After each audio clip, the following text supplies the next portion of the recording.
আমরা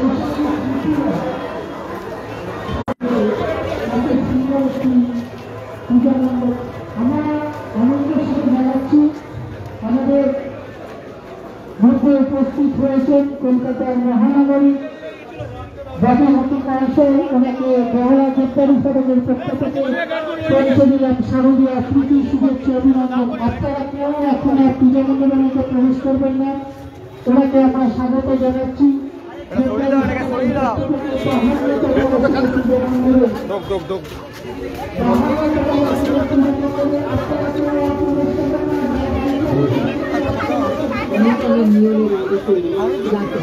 তোমরা এগিয়ে যাও, তোমরা আগে এগিয়ে যাও, একটু ভাই জায়গা দিন, তোমরা একটু এগিয়ে যাও, জামগুলো কি দিল, এগিয়ে যাও এগিয়ে যাও এগিয়ে যাও। ওই লোকগুলো সারা আরে সরিয়ে দে না,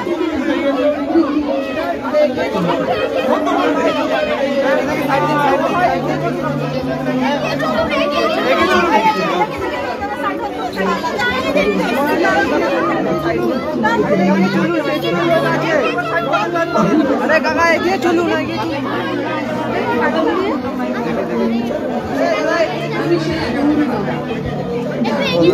দেখে ধাক্কা দাও, কাছে ফেলে দেবো, আলো জ্বলছে, আলোটা নেওয়া, আলোটা নেওয়া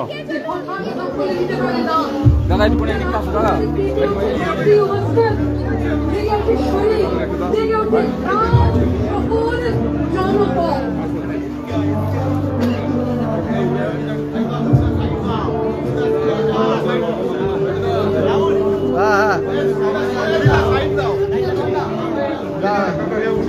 দে দে দে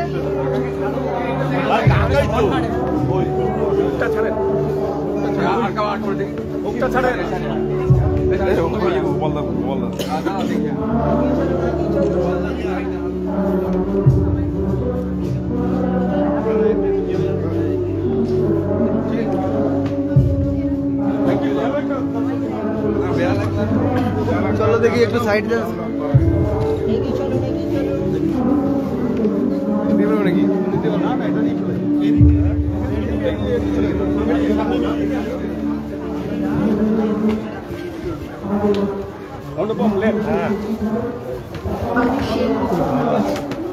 রোজ সকালে যে ক্যানিং ব্যাপারে বাড়ি হচ্ছে না, সবজির ঝুড়ি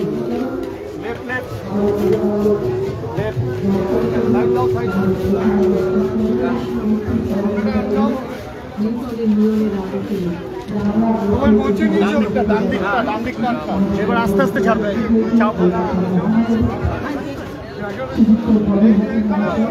আস্তে আস্তে ছাড়ো দিকে, আস্তে আস্তে ছাড়তে বল।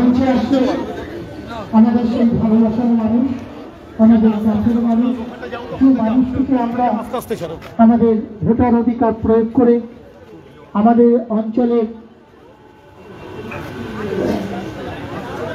সকল ভার তুলে দিয়েছি। মঞ্চে উপস্থিত শক্তিপদ মণ্ডল মহাশয়, আমাদের মধ্যে উপস্থিত ববিদা, আমাদের মধ্যে ক্লাবের দায়িত্বে যারা আছেন প্রত্যেকে, হয়তো তাদের নাম আমি এখন বলতে পারলাম না, আপনারা উপস্থিত আছেন। দেখুন শক্তিপদ মণ্ডল মহাশয় ববিদারকে উত্তরীয় পরিয়ে বরণ করে নিচ্ছেন, একটু জোরে করতালি হোক। এবার ব্যাচ পরিয়ে কাছের মানুষ, ভালোবাসার মানুষকে বরণ করে নিচ্ছেন শক্তিপদ মণ্ডল, আমাদের ক্লাবের সাথে দীর্ঘদিনের সহকর্মী, আমাদের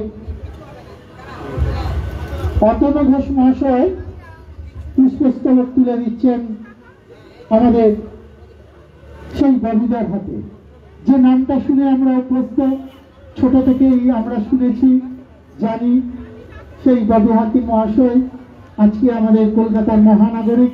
আমরা আনন্দের সাথে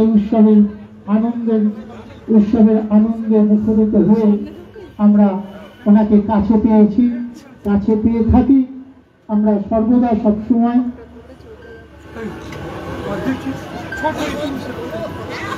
আমাদের শিবাশিস গোস্বামী মহাশয়, ওনার হাতে পুজোর মিষ্টি মুখ, মানে যে মিষ্টি আমরা সবাই, যে মিষ্টির ভালোবাসা, যে মিষ্টির তাগিদে আমরা ছুটে আসি, এ হচ্ছে অন্তরের মিষ্টি এবং বাস্তবের মিষ্টি।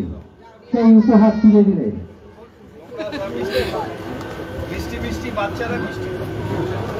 দিলীপ সাহা মহাশয় গোপালচন্দ্র হালদার মহাশয়কে বরণ করে নিচ্ছে। গোপালচন্দ্র হালদার মহাশয় বিশিষ্ট সমাজসেবী, সম্মান জানাচ্ছেন সুনীল বৈদ্য মহাশয়। একটু করতালি হোক।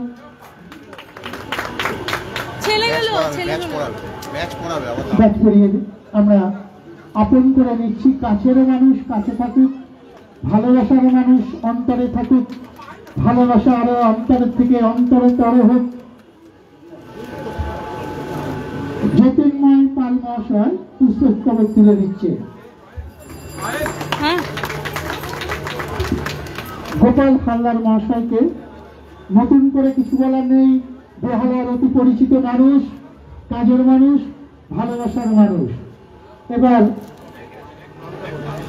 পায়েল গোস্বামী মহাশয়া গোপাল হালদার মহাশয়কে কি বলবো, আমাদের সকলের প্রিয়। সুগার থাকলেও আমরা খাই, না থাকলেও আমরা খাই, যেটা ছাড়া অন্তর দিয়ে ভালোবাসা যায় না, কাছের করা যায় না, সেই সামান্য উপহার আমরা তুলে দিলাম। এবার যে মানুষটি প্রতিধ্বনি শোনার জন্য সারা কলকাতার মানুষ অপেক্ষা করে থাকে, আমাদের বেহালার মানুষ অপেক্ষা করে আছেন অনেকক্ষণ ধরে। তো যে মানুষটিকে কাছে পেয়ে ছেড়ে দেবো এরকম তো হতে পারে না। তাই কাছের মানুষ আরো অন্তরে পরিণত হোক, ভালোবাসায় পরিণত হোক, উৎসবের আনন্দ সবাই মিলে ভাগ করে নিই। আমি মাইক্রোফোন এবার তুলে দেবো আমাদের সেই ভালোবাসার মানুষটির হাতে। আপনারা বলুন তো কার হাতে? চলো একটু আগে করে দাঁড়িয়ে।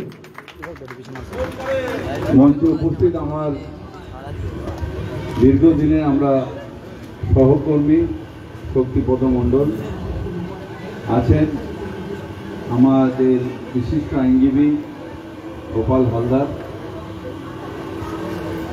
সুনীল বৈদ্য সাহেব এবং সর্বোপরি আপনারা সবাই আছেন। সুন্দরভাবে বলছিলেন বিশ্বনাথ ঘোষ। দেবদারু ফটক বেহালার বেশিরভাগই পুজো অত্যন্ত পুরনো পুজো। তার কারণ দক্ষিণ কলকাতা হবার অনেক আগে বেহালায় নিশ্চিতভাবে শহর ছিল না, কিন্তু এখানে মানুষ বসবাস শুরু করেছে এবং তারা সেই সময় বিভিন্ন পুজো করেছে। দেবদারু ফটকও তার মধ্যে অন্যতম। এই পুজো আস্তে আস্তে শ্রীবৃদ্ধি হয়েছে, বেহালা চেঞ্জ হয়েছে, রাস্তাঘাট হয়েছে। আগে ওপেন ড্রেন ছিল, মশা ছিল, মাছি ছিল, এখন চেঞ্জ হয়েছে। কিন্তু বেহালার মানুষ সর্বদাই উন্নয়ন দেখেছেন, প্রগতি দেখেছেন। আমরা আজকে মায়ের পূজা করছি, আজকে মায়ের পূজা করছি। মাতৃজাতি তারা সত্যিকারের শক্তির রূপ এবং সেই শক্তিকে আমরা বারবার করে ডাকছি। মা অসুর বধ করেছে। আজও সমাজে অনেক অসুর আছে যারা হয়তো সেই সময় শক্তি দিয়ে বধ হবে না, কিন্তু আইন দিয়ে বধ করতে হবে। গোপাল দাদের মতন লোকেরা তাদের আইন দিয়ে বধ করে। উনি গভর্নমেন্ট লয়ার, তাই যারা ক্রিমিনাল তাদের তো এগেনস্টে উনি কেস করবেন। তাই সেই পদের মধ্যে দিয়ে আমরা ন্যায় পাবো, নয় বিচার পাবো, এটা আমাদের বিশ্বাস। কিন্তু আমরা যাবোটা কোথায়? আমরা তো মায়ের কাছেই থাকবো। মাকেই তো অঞ্জলি দেওয়ার পরে নিজের মনের ইচ্ছা করবে। উৎসবের মধ্যে দিয়ে মানুষ নিজের মনটাকে আরো সমৃদ্ধ করব, আরো উন্নয়ন করব, আরো মানুষের প্রতি ভালোবাসা রাখবো। সেই কাজটাই আমরা সবাই এই দুর্গা উৎসবে করি মায়ের কাছে। তাই আজ আসুন আমরা মায়ের কাছে সবাই প্রার্থনা করি যে সব অসুরের বিনাশ হোক মা, আমরা শান্তিতে ভালোবাসা নিয়ে এই পৃথিবীতে বাঁচতে পারি। আবার আপনাদের সকলকে স্বাগত শুভেচ্ছা জানিয়ে আমার বক্তব্য রাখি। এবার মঞ্চে আমি এমন একজন মানুষকে ডাকবো যিনি অত্যন্ত পরিশ্রম করে পূজা মণ্ডপটি নির্মাণ করেছে, অয়ন সাহা মহাশয়। আমাদের পূজা মণ্ডপের নির্মাণ শিল্পী অয়ন সাহা, উনি এই পূজা মণ্ডপটি আমাদের উপহার দিয়েছে এবছর দুর্গা প্রতিমাকে স্বর্গ হতে মাত্র বরণ করে নেবার জন্য। অত সুন্দর অয়ন সাহা। হ্যাঁ, এবার